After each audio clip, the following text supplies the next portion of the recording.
It seems that finally the wait is over for Lewis Hamilton and George Russell, as they are about to get to try their new upgrades for their 2023 Mercedes Challenger, the W14. It's been busy weeks in Mercedes factories as the engineers and the mechanics worked hard to have their upgrades ready in May, and it seems they did just that. So today, we are going to take a look at the much anticipated upgrades.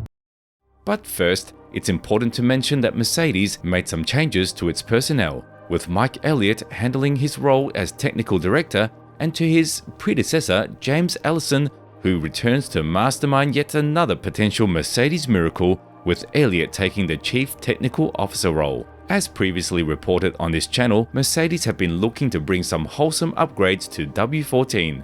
Although the chances of building a B-spec were out of the conversation due to F1's budget cap restrictions, still, according to Alisson, are looking to bring major updates that will change the balance of the car.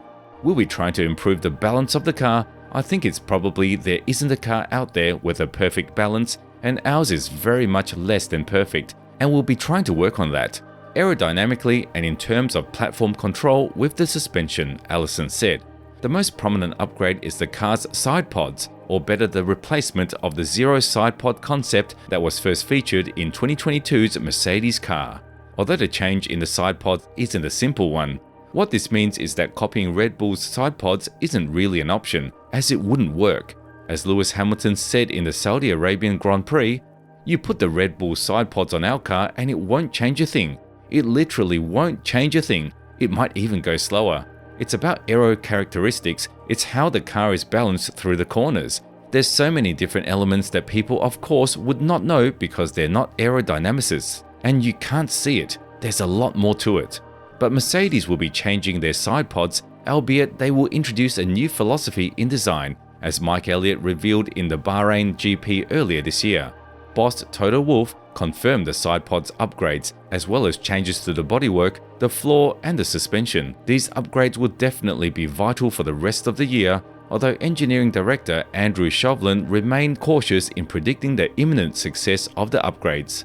The key thing though is that we're not just looking to bring a lap time update, we are looking to head off in a different development direction, one that we think gives us a better chance in the long term of being able to challenge for race wins and world championships, Shovlin said.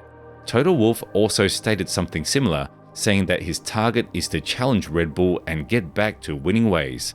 It looks like the Mercedes hierarchy are trying to manage their expectations. Sometimes that makes sense, due to the huge gap in place they have to Red Bull this year. What's more, the reason for Red Bull's aerodynamic dominance seems to be in its suspension geometry, something that would require a whole chassis change to rectify, and Mercedes has neither the resources nor the time to make. As Wolff stated, "What I'm looking for is that we take certain variables off the table where we believe we could have introduced something that we don't understand in the car and to have a stable platform. We shall see what our baseline is and what we can do from here." So it's clear that Mercedes' first target is to lay the proper foundations for a competitive car, able to become their baseline, as Wolff called it, potentially for 2024 as well. So it looks like Mercedes are using their current upgrades as a way to test their new design philosophy in both the remainder of the season and also into next year. These upgrades were planned for the Imola Grand Prix, which has now been cancelled, so they will be coming at a future race. It's going to be exciting to see if they will work, as Wolff has promised even more upgrades coming after the current ones. So let us know in the comments, will these upgrades be good enough for Mercedes to challenge for wins again? And also, what do you think about the team's long-term target in challenging the philosophy of the car? Finally, make sure to like the video and to subscribe to the channel so you can keep up to date with all the F1 updates.